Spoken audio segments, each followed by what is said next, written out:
খুব পছন্দের একটা কাজ।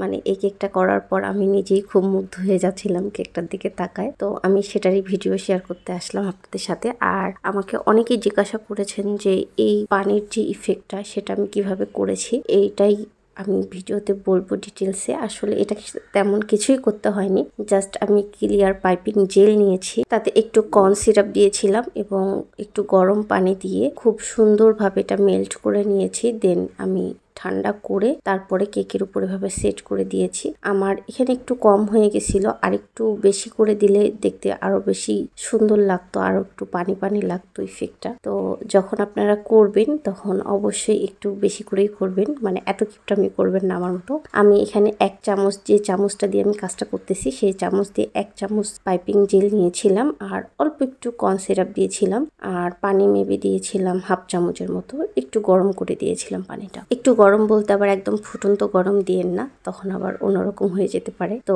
আমি এখানে পানিটা দেওয়ার পর এটা একটু সেট করে নিয়েছিলাম ফ্রিজের মধ্যে। তো তারপরে আমি উপরে টপারগুলো যেগুলো বানাচ্ছি সেগুলো সেট করতেছি। এগুলা সবকিছুই আমি করেছিলাম চকলেট পেস্ট দিয়ে। আসলে চকলেট পেস্ট দিয়ে কাজ করার মজাই আলাদা। এটা ফ্রিজে রাখলেও কোনো রকম হয় না, আবার কালার ছড়ায় দেয় না। মানে ফন্ডেন্ট দিয়ে যেরকম এটা করলে আমার মনে হয় ফন্ডেন্টের কালার ছড়ায় যেত, এটাতে সেরকম কোনো প্রবলেম হয়নি।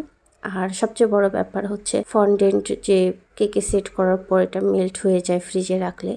চকলেট পেস্ট দিয়ে কাজ করলে এরকম কোনো সমস্যাই পড়তে হয় না। চকলেট পেস্ট দিয়ে কাজ করে আরামসে আমি ফ্রিজে রেখে দিই রাতে, এবং পরের দিনে সেগুলো ডেলিভারি করি, কখনো কোনো সমস্যা হয় না। আর আমি ফুলগুলো বানানো দেখাইলাম না, কারণ যারা কেকের কাজ করে, ফন্ডেন্ট দিয়ে কাজ করে, তারা এই ফুল দেখলেই বুঝতে পারবে যে এখানে কোনো বিশেষ কিছুর কারুকার্য নাই। জাস্ট ফন্ডেন্ট দিয়ে কেটে, মানে ফন্ডেন্ট কাটার দিয়ে কেটে আমি এটা সেট করে নিয়েছি। তারপরে যদি আপনাদের কারো দেখতে ইচ্ছা করে আপনারা কমেন্ট করে জানাবেন, আমি সেটার ভিডিও শেয়ার করে দিব, সমস্যা নেই। আর পাতাগুলো করেছি রাউন্ড করে, আমি নজেল দিয়ে একটা গোল করে কেটে নিয়েছি। দেন একটু দাগ কেটে তারপরে আমি সাইড থেকে একটু কোনাচিয়া করে কেটে নিয়েছি। আপনারা দেখলেই বুঝতে পারবেন, মানে যারা কাজ করে তারা তো অনেক এক্সপার্ট, এগুলো দেখলে বুঝতে পারে যে এটা কেমন কি করা হয়েছে। আমার কাছে খুবই ইজি একটা ডেকোরেশন মনে হয়েছে এটা।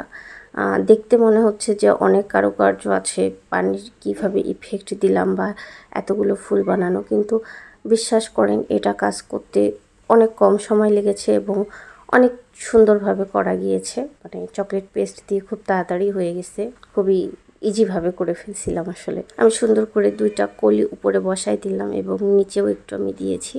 আর এই যে উপরে যে পানির ইফেক্টগুলো দেখতে পাচ্ছেন, মানে পাতার উপরে বা ফুলের উপরে, এটা নিয়েও অনেকে বলেছিল যে এইটুকু আমি কিভাবে করেছি। এটা জাস্ট কিছুই না, শুধুমাত্র পাইপিং জেল আমি এই টাইপের একটু সাসলিকের কাঠিতে নিয়ে উপরে একটু ড্রপ করে দিচ্ছিলাম, যাতে মনে হয় যে পদ্ম পাতার উপরে একটু পানি জমেছে বা এরকম কিছু, মানে দেখতে একটু রিয়েলিস্টিক যেন লাগে, এটুকুই করেছি। আর কেকটা আমার কাছে এত ভালো লেগেছিল করার পর, আমি আসলে নিজেই বারবার ফ্রিজ খুলে দেখতেছিলাম কেকটা, এবং কেকটার রিভিউ আলহামদুলিল্লাহ অনেক ভালো ছিল, যার জন্য করা সেও পেয়ে খুব খুশি হয়েছে। তো আপনাদের কাছে কেমন লাগলো অবশ্যই জানাবেন। ধন্যবাদ। আসসালামু আলাইকুম। কেক অ্যান্ড ফানের সঙ্গেই থাকবেন। Bye bye.